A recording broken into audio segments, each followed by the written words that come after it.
Benji Winberry is set to marry the love of his life the next day, and as the family gathers for the pre-wedding celebration, Greer Winberry, the matriarch, is busy making sure everything is perfect. She welcomes Isabel, who has chosen to stay in a private lodge instead of the Winberry family house, then hands her over to Thomas Winberry to look after. Their exchange is warm, almost flirtatious.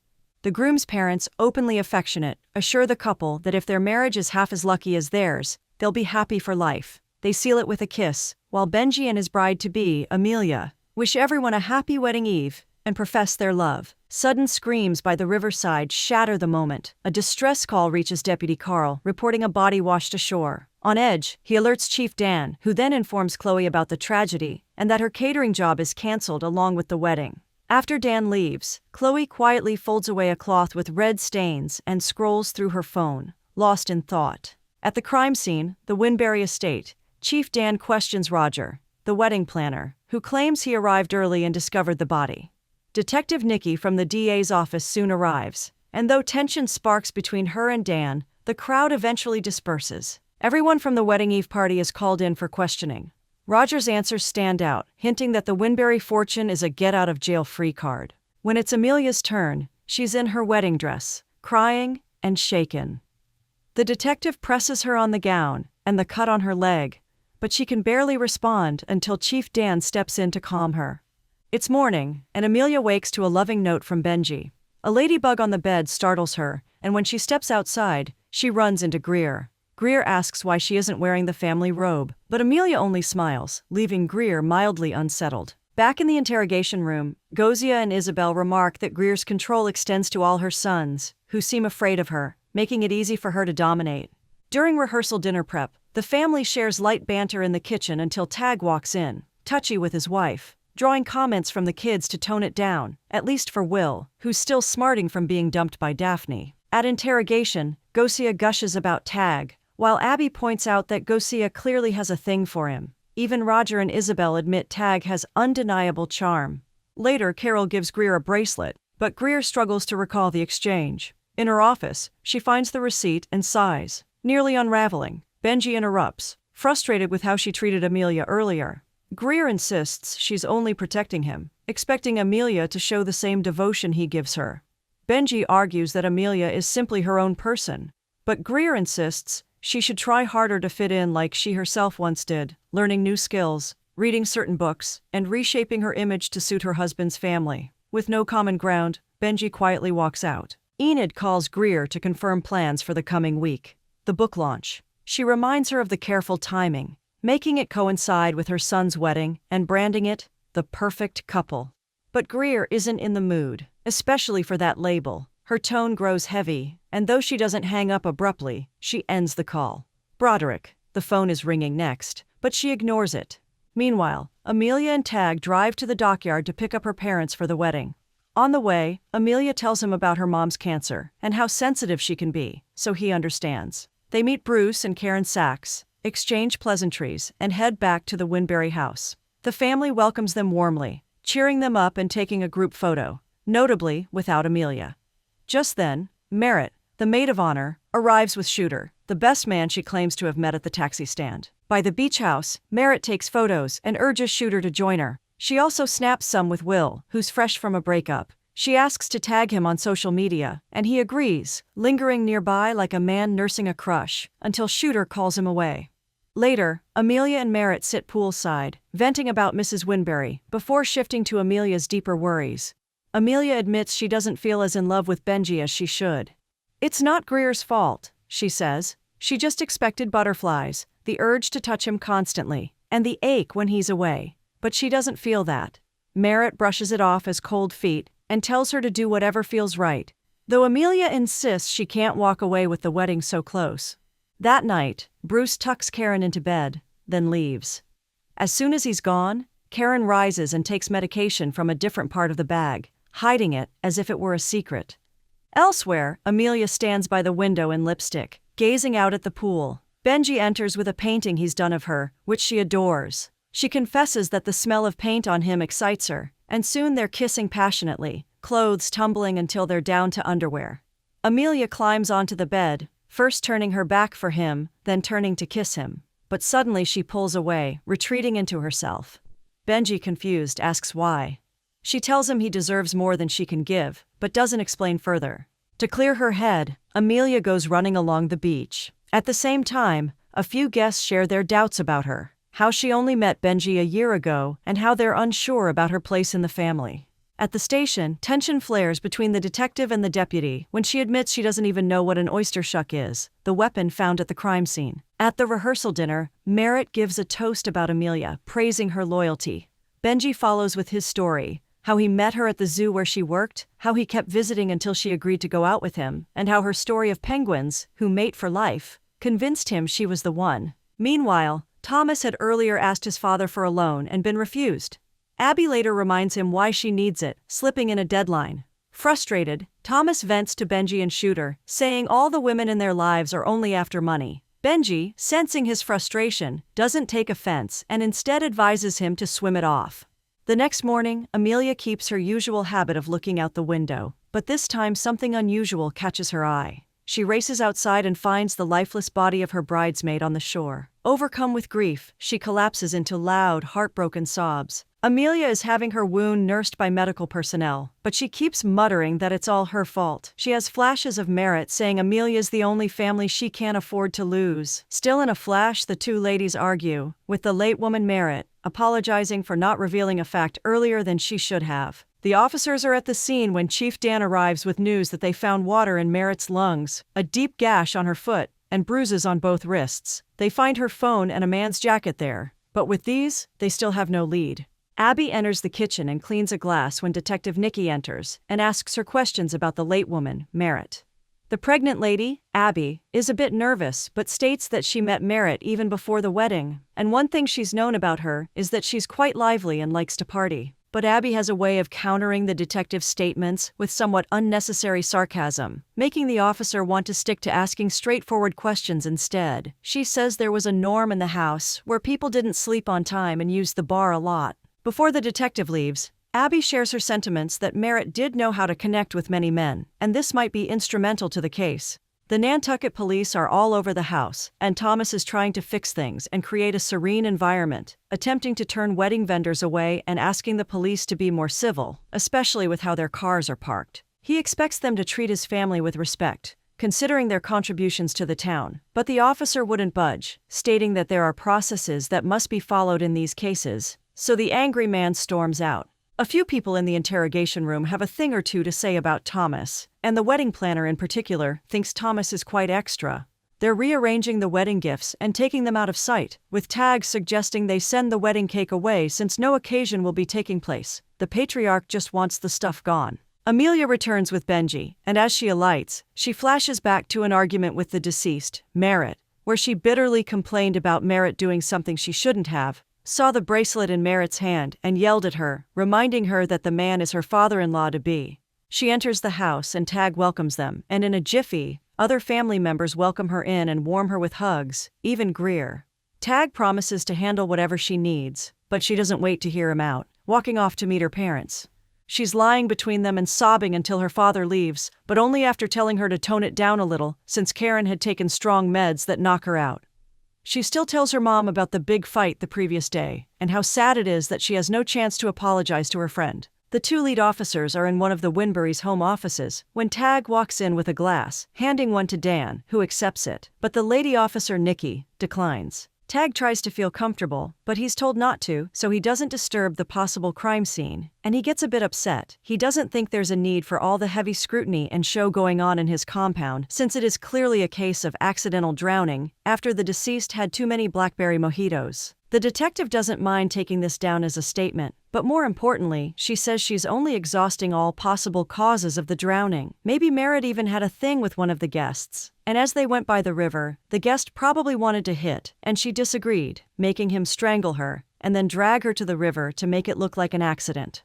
Tag is taken aback by such a story, asking if she was really strangled, but they calm him down, saying that it was just a fictional story. After Tag awkwardly asks Dan about his daughter, even missing her name, he leaves, and the officers continue their job, more convinced that they'll find something. Amelia walks in on the rest of the house members, except Shooter, having a meeting about issuing a statement on Merritt's demise, attributing it to suicide. She wonders why she wasn't called in for the meeting before expressing her displeasure about statements about her friend that aren't true. Knowing her friend and the things she hoped to do, she believes Merritt would never end her life, but they all try to make her understand the importance of controlling the narrative with such statements, especially given the kind of career Greer has. Detective Nicky approaches Dan to discuss how he's handling the case, going soft and overly friendly. He advises her to let him do his thing. Knowing these people, it's only wise to let them feel they're in control, because once they feel they're being victimized, they'll deploy all tools at their disposal, money and top lawyers, and jeopardize the case. He just wants her to trust him so they can crack it well. Amelia's in her room watching videos of her friend, and sobbing when Benji comes in with a form, an NDA, asking her to please sign it at her mom's request. She doesn't think it makes sense, but he explains that with her mom being a public figure, she does this all the time to avoid drama based on past experiences. So Amelia signs it, and Benji leaves. Benji meets his friend Shooter, and they encourage each other, but the exchange is awkward, with Shooter feeling jittery. After Benji leaves, Shooter makes a call to someone, leaving a message for them to get back ASAP, then picks up his passport in a coy manner and leaves. While the officers are reviewing details of what happened at the house, a call comes in from forensics, telling Detective Nicky that there were 2 prints on the deceased's phone, and one belongs to Shooter. Officer Carl arrives at the compound and finds Shooter's room empty, so he calls it in. Meanwhile, Shooter is fleeing the island, having gained access to the ferry, but the police swoop in immediately, and there's a hot pursuit by boat. He's caught and taken away. Isabel is moaning heavily, and after being satisfied, Thomas pops out from under the duvet. He's fallen head over heels for her and wants to make their relationship official, but she says he shouldn't attach such emotions to adultery. For Thomas, he's just sad that no one really rates him. Not his family, not his clients. He's down a bit because his dad wouldn't even give him a loan, and Isabel reckons that the man isn't very generous, except in bed. Roger, in talking with the officers, describes the older Winberry's marriage as a matrimony of convenience, at least as it concerns Tag. Abby is preparing to leave the island, but Thomas shows up and stops her, citing police orders, but she's already settled that with them. He finds ways to stop her, but she's hell-bent on leaving, even asking him to help out. Greer is sitting in a corner when her husband shows up with a tray of drinks. He tries to lighten the mood, but she'd rather focus on work. They have a brief exchange, with her telling him to clean the place up, as she's been mopping up his mess all day. Tag calls Amelia into the office to have a chat with her, but she's not ready for any conversation, even though he tries to make her comfortable with his words. Later that evening, Amelia arrives at the station quietly and meets with the officers, revealing the affair between her late friend Merritt and Tag, and learning that her friend was possibly manhandled until she perished. Merritt was even pregnant, and during their altercation, Amelia was so livid that she didn't listen to her friend share everything. Greer is having a midnight coffee and remembering the moment Merritt arrived at the mansion when she noticed the bracelet on the lady's hand, sparking her suspicions. Her voice can be heard in the background, screaming at her husband. A year ago, at a party that involved everyone, Merritt meets Tag for the first time in a corner, and the two get talking, exchanging pleasantries, making introductions, and sharing a blunt. While they're on that, Amelia sees them from the party ground but keeps to herself. Back at the interrogation room, Amelia says she only knew that her friend was sleeping with Tag the night she passed on, and when they ask about the possibility of Merritt having another man, probably someone else responsible for the pregnancy, Amelia denies it. Knowing her friend, Merritt wouldn't easily give her body to just any man unless she really loved him. And this is in stark contrast with the notion everyone has about her. This is the reason she's at the station. Tag's looking for an item when Amelia returns, and the two just stare at each other without saying a word until Benji comes. She says she just took a walk, and while Benji takes her inside to get some rest, the father closes his office door. Benji is fast asleep when his wife gets up to snoop around, beginning from Tag's office. And the minute she steps out, she is face to face with Greer, and this startles her. She says she's thirsty, but Greer thinks her excuse doesn't fly, as she has what could quench her thirst right beside her bed. The older woman warns her to desist from entering that office, even though she wants her to be comfortable around, mentioning Benji's importance to her. Amelia has heard and promises to do better, then leaves. It's morning, and Greer prepares everyone for the coming events. Her book launch that she won't be shifting because it will invite prying eyes to them since she'd have to make every guest at the launch cancel. And then, the family photo for later that day. In all these, Amelia behaves awkwardly, saying few words and occasionally staring at Tag, The shooter is nowhere to be found, but they make a case for him that he's probably sleeping. Meanwhile, he's at the station, in a waiting room screaming that he wants a lawyer. Will drives all the way to Dan's house, and seeing the man himself is home, he scales through the window, meeting Chloe. She says she hasn't told anyone what she knows the moment he asks, but the police chief overhears the conversation and bursts in. He's angry at the young boy for using the window, reminding him that his dad might be rich and influential but doesn't own his home. They're at the party, with Chloe serving drinks when Will asks her to join him in his secret hideout, and she does. She carries a jug of mojito. They're chilling when the boy notices Merritt giggling from afar, and this intrigues him as he goes closer to her. Later that evening, he returns sobbing, with a bloodied hand that Chloe helps him tend to. At the interrogation room, Abby reckons that Will used to be a sweet little boy when he was younger, but now he's just a weird teenager who locks himself in the room all the time, probably wanking.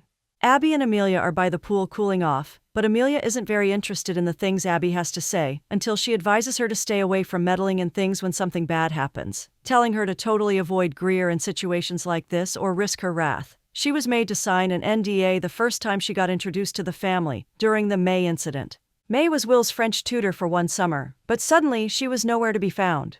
Will almost never recovered from it, and it threw the whole house off balance a little bit. The pregnant lady wonders why Benji never mentioned it to her, as he was very cordial with May.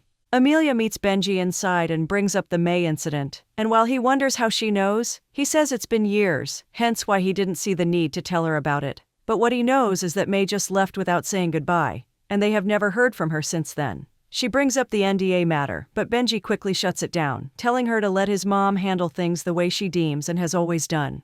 The older Winberry couple is having an interview with a lady from People's Magazine, who asks a question that Greer replies to. She says what keeps them going is the fact that they quickly stand up for each other and have each other's back when one has made a mistake. This wouldn't apply to everyone, but she reckons the family is closely knit, working as a team. The couple talks about their bond that helps them have the same intuition at times, even helping each other finish sentences. Tag has a lot to say about their marriage, partly attributing their marital success to a healthy sex life, and Greer goes into shy mode, but the man continues talking, mentioning her best attributes that have contributed to her success, like her entering work mode the minute she wakes and going the whole day like that but still doing her wifely duties. Tag makes the interview funny, as the interviewer laughs all the way. The questions make her hint about her family that she never talks about, and as it almost gets awkward, it starts raining, and everyone takes cover inside. Greer scolds her husband for the unnecessary romantic gestures he was showing outside, asking him where all that came from. She also says he went overboard and calls him out for likening her to a horse. Tag is fed up, as he can't understand why she picks at him for these things. He's tired of the insane routine, keeping up with the lies, and asking her why she doesn't even think of escaping the hassle and the stress that comes with keeping up with who she is and wants to portray.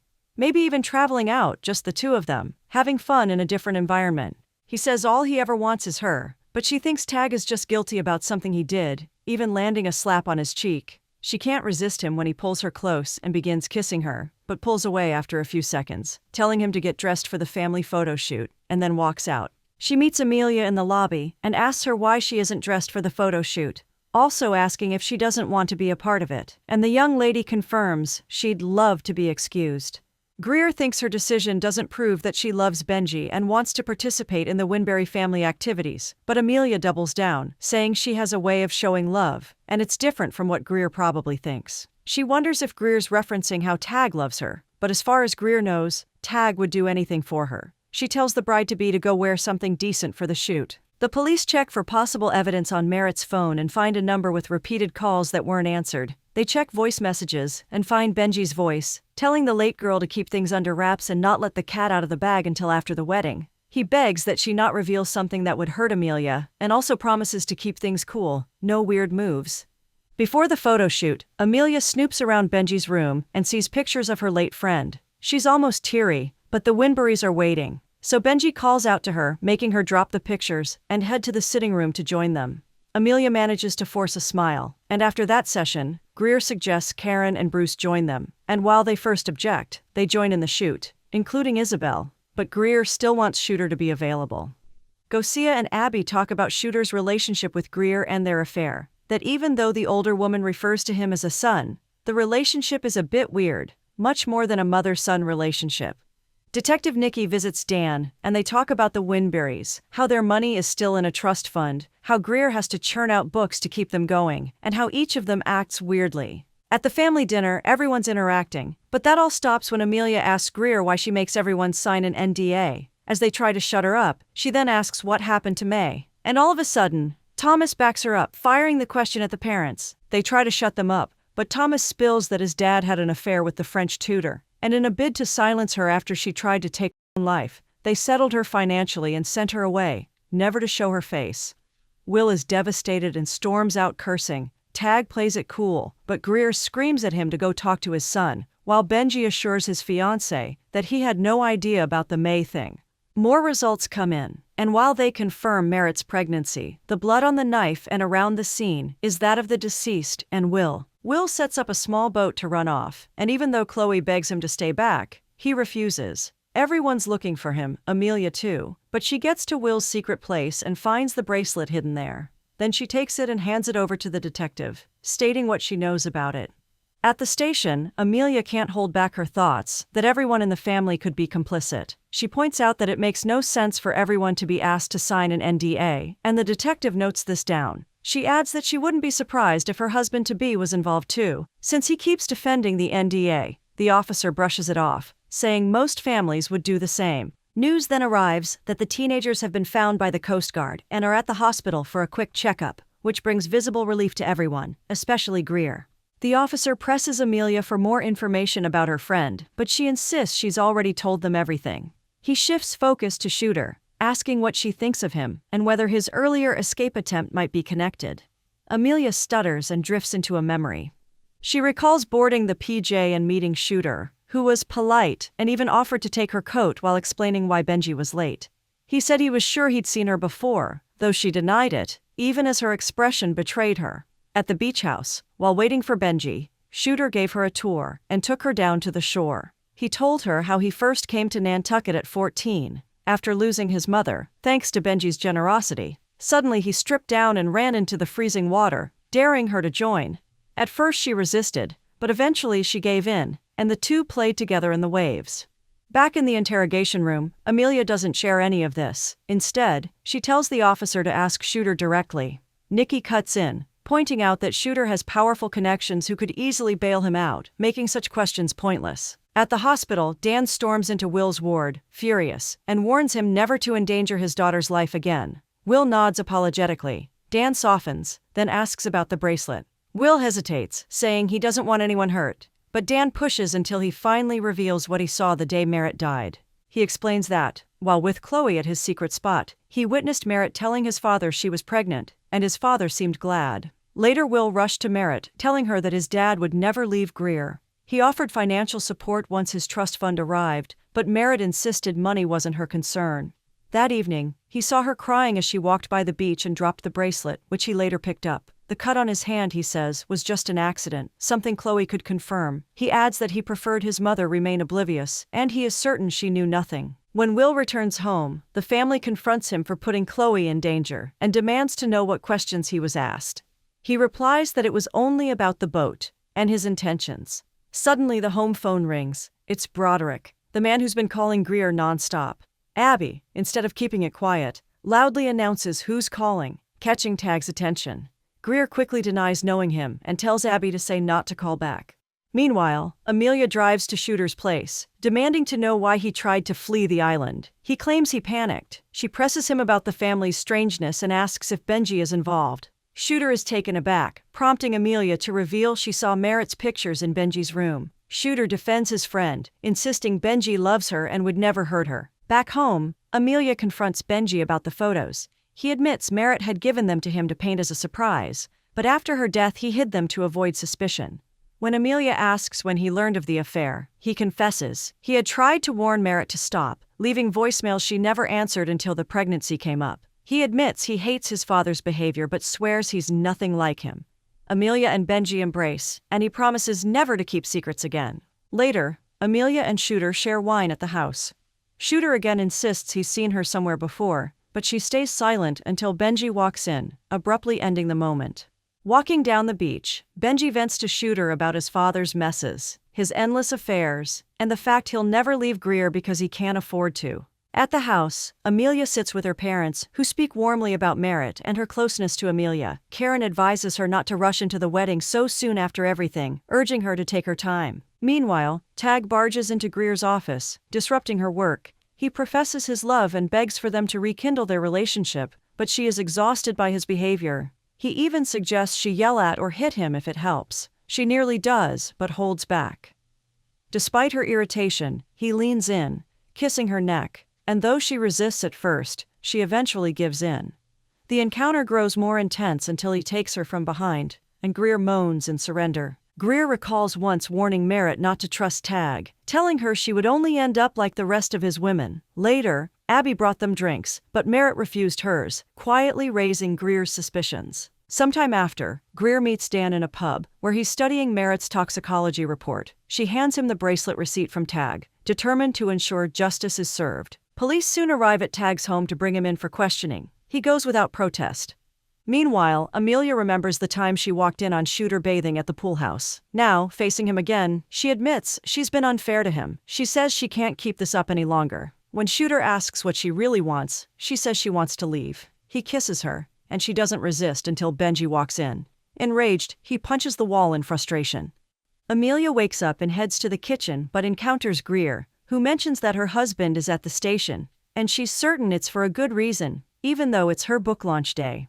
Amelia doesn't think that, given what happened the previous night, Benji wouldn't want her in the same space, but Greer, smiling oddly, says everyone must show up to avoid raising suspicion, as she wants the day to focus solely on her book. Amelia leaves, accidentally knocking some items to the floor. Tag is at the station but flashes back to when he learned of Merritt's pregnancy, reacting with joy, which surprises her. At the station, the officers begin questioning, and Tag shares all he knows. They ask why his kayak, which is never left out, was outside that night, suggesting he might be involved in the lady's demise, but he claims he was just overwhelmed by wedding preparations. Detective Nikki asks tough questions that Tag takes offense to, threatening to call his lawyer if they continue down that path. He insists he has nothing to hide, which is why he hasn't called an attorney, and urges them to tread carefully. Amelia visits Abby's place, and the two discuss the late friend while she packs up. The pregnant Abby feels bad for Amelia, noting that she must have been really very close with the deceased. Amelia, who was supposed to leave that day, stays due to Greer's request, so Abby promises to support her throughout the party, and the grieving Amelia thanks her.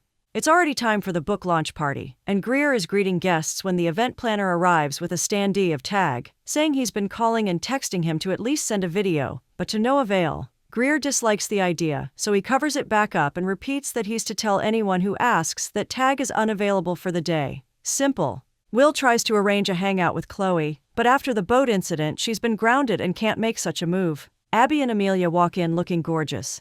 Amelia spots Benji from afar, and he glances her way, but they ignore each other. Shooter is at the other end, minding his business, but looks toward the ladies, and Abby can't keep quiet, absolving Amelia of blame for her actions. She says it'd be hard for anyone since Shooter is rich. Amelia is surprised, expecting Abby to cite his handsomeness. Besides, she didn't even know he was rich. Abby says he's extremely wealthy and references that he had bodyguards in school. She thinks he's from the Middle East due to his wealth, contrasting Amelia's belief that he's from India. Isabel approaches Benji and downplays what he saw, suggesting he use it as a chance for great apology sex from his fiancée. She claims an affair keeps the heart and sexual organ in check, but this advice is alien to Benji, who sips his drink and ponders her perspective.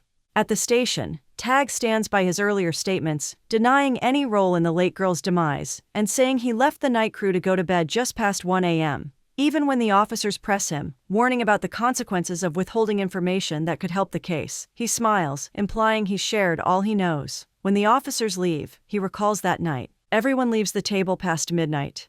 But Tag heads to the beachside, where Merritt meets him, demanding to know his true thoughts about the pregnancy. He doesn't say anything substantial, but she senses he'd want her to abort, which makes her emotional and teary.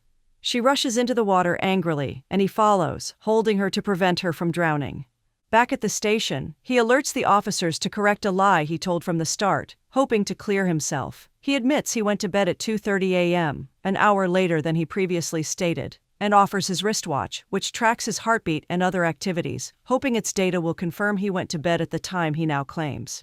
Additionally, the officers confirm that the substance found in Merritt's system entered only a few hours before her body was found, supporting the wristwatch data and suggesting he's not at fault. He swears he couldn't have taken anyone's life. At the book launch, Isabel meets the grieving Amelia and, after offering condolences, remarks on how sweet the late friend was, but notes she was distressed that night, prompting a recollection. The two met by the beachside after a brief encounter earlier. As they chat, Isabel knows Merritt's troubles involve Tag, so she offers advice. While they clink glasses in a toast, the glasses break, ending the night for both.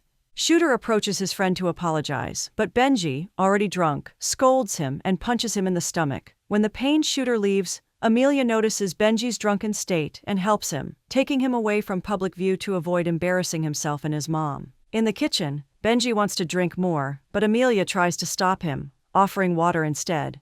He still loves and adores her, and as they stare at each other, alone in the kitchen, they begin to kiss. Benji subtly pins her against a surface as they remove their underwear. He lifts her, suspending her against the surface, and soon he's inside her. Greer takes the stage to discuss her book, Dash and Dolly, when Tag enters, noticing his covered standee in a corner. He's staggering slightly but takes a few sips, and both he and Greer notice someone moving awkwardly. It's Broderick, maneuvering toward the front. Greer spots him and calls Roger to handle it. Security locates him, but before they escort him out, he says a few meaningless words, hurls the book toward her, and yells that she should stop ignoring him. Greer makes light of the situation and tries to continue, but Tag appears, surprising everyone, with some calling him Dash, like the book's character. He climbs the stage, showers praise on her, grabs the microphone, and continues his speech. He begins by saying people view them as the perfect couple, but shatters that illusion, stating they're far from perfect and not like she portrays in her books, sparking a negative reaction from the audience. Despite Greer's attempts to stop him, he persists, accusing her of trying to frame him for murder and questioning if that's what perfect couples do. Amid this, he vows never to leave her, singing a song to that effect and dancing. Greer forces a smile, encouraging guests to dance along. He steps down from the podium, having made his point, but trips and falls, causing all the party balloons to float everywhere. The data from Tag's phone is out, and Nikki has a strong hunch he's telling the truth. While previous day's data shows 2 sleepers in the room, that night shows only 1, leading to another clue. That night, Shooter meets Amelia by the beach, but she's upset with him for not being honest about his wealth, making it seem like they're similar. He doesn't understand her frustration. She reveals she had sex with the drunk Benji at the party, adding that it's good they didn't do anything foolish, implying whatever they considered is over. Greer meets Dan in a pub, and to his surprise, she offers to help. She speaks in vague terms about possible case theories, but Dan isn't afraid to suggest she might be doing this to avoid suspicion. He gets a call from the station, revealing Broderick's ties to the Turkish mafia and deliveries. They also note Broderick kept calling Greer from the night Merritt passed without a response, and then the big reveal: Shooter wired $300,000 to him earlier. It's the night of the murder. Greer keeps staring at Merritt from her room, and then leaves. A minute later, Merritt is saying hi to someone. Greer is watching the fiasco all over again, and plotting ways to save the situation, so she puts a call through to Enid for a round table with Tag. She enters the kitchen, and meets the estranged couple, asking Benji to excuse them as she has a chat with the lady. The older lady wants to know if Merritt abused before her demise, since a high dose of barbiturates was found in her system. But of course, Amelia says she doesn't use any substances. Just then, the police come in to take Greer in for questioning, and they leave with a few of her items, including her laptop. Will thinks his dad should do something, but the man is undeterred, asking him to go prepare for his race, while everyone else suggests calling in Greer's PR team and an attorney. At the station, the officers present their findings to Greer, telling her they have every reason to believe she contacted Broderick to tidy up the mess Merritt was about to make, and then made Shooter pay the man, leveraging his diplomatic immunity. They want her to admit it with her own mouth to make everything easier for everyone, but she shrugs it off, saying she barely knows Broderick, and she and Shooter have nothing to do with anyone's demise. Abby had called Thomas earlier to inform him of the happenings at the house. Thomas, who's having a good time with Isabel, where the lady later reminds him that he must find a way to pay her back, has to return home. At the mansion, reporters are all over, seeking to know what happened, but no one's ready to talk. Not Tag, not Benji, not Thomas, who actually kicks at them. The Winberrys leave, but Abby snaps at her husband, revealing her knowledge of his affair with Isabel. He denies it and goes after her, but she's not having any of that. Greer is shown a call log from her phone to Broderick's hotel room line at past 3 a.m., though she earlier said she slept 2 hours before then. She clears her throat and confesses that she's known Broderick for a long time, and the wire from Shooter was just a loan she'd pay back. The officers question the nature of her ties with Shooter for him to commit such a huge amount to her if there's no undertone, but she smiles and says the boy's like a son to her, which Nikki mocks. Shooter's dad visits him, and he reveals that he gave Greer the money as a loan, seeing them as family, but didn't ask why it was transferred to someone.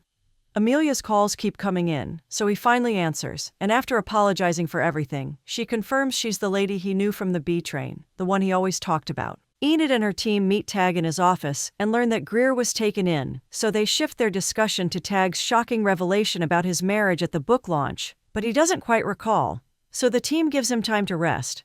Carl enters the room with Broderick, who's made to sit beside Greer, but he's already scornful and doesn't care about her. He calls the $300,000 transferred to him a gift, and insists he hasn't done anything wrong. The officers want to know why such an amount was transferred to him, and just then, Carl comes in with news that Shooter has arrived with his lawyer.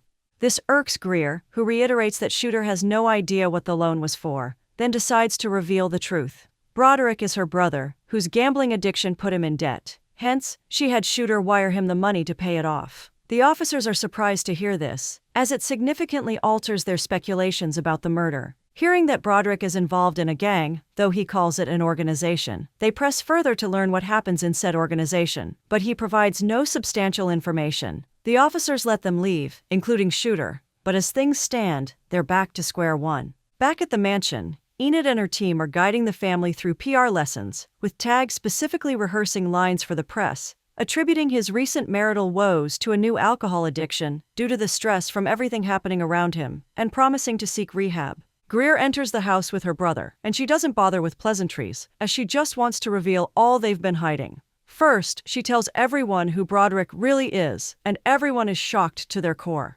She goes on to say that the story of her and Tag meeting at a gallery is a lie, as they actually met in a bar while she was working as an escort that her brother connected her with.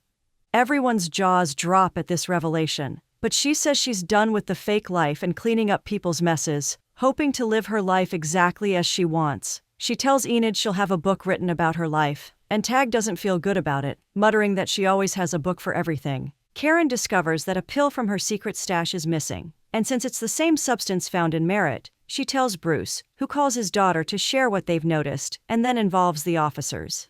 Karen says the pills are a last resort for when she's tired of whatever's going on in her life, intending to take them to end it all. She only recently noticed one was missing but adds that one shouldn't be enough to end someone's life.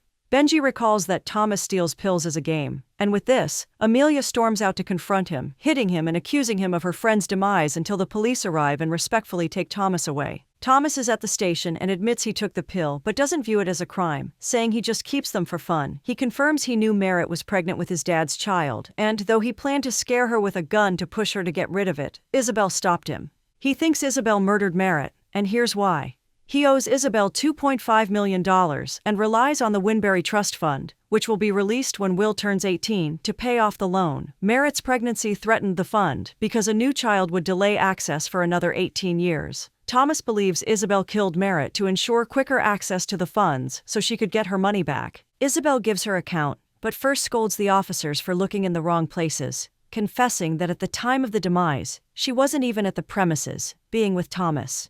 The detective now has a lead. Thomas wasn't in bed with Abby that night, though she earlier stated her husband was with her. The detective recalls the maid's interview mentioning how badly behaved Gosia can be, and picks up on a glass she ordered her to wash that she refused.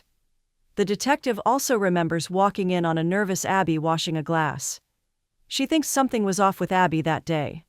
Abby comes to pick up Thomas, but as he's still inside, the detective has a brief chat with her, where she bashes Isabel and evades the question of whether Thomas slept in their bed that night. The detective senses something's fishy, but lets them leave. At the mansion, Thomas shares his thoughts about Isabel being behind Merritt's demise, and as they discuss the trust fund details, Greer watches Abby as if she's realized something. Just then, police swoop in and arrest Abby for the murder of Merritt. On that night, Abby notices Isabel and her husband, but is drawn to Merritt. She goes to her husband's cupboard, takes out some pills, grinds them, and pours them into a juice, then heads to the beachside and gives Merritt the glass, who drinks and thanks her. Abby makes them enter the pool, where she drowns her, pressing her head into the water until she gives up the ghost. Greer initiates a separation while she plans on heading to the city to continue her career, leaving Tag heartbroken. Amelia and her parents finally leave the island. Chloe and Will resume their friendship. Thomas gets a mild beating from Isabel for setting her up. Much later, Greer finds Amelia and hands her a book she's written about her. She says all the tantrums she threw back on the island were out of jealousy and that she's thought things through. She wants Amelia to read the book and, if she thinks it's okay, call her about possibly publishing it. The two smile at each other, with Amelia still quite surprised, before Greer leaves.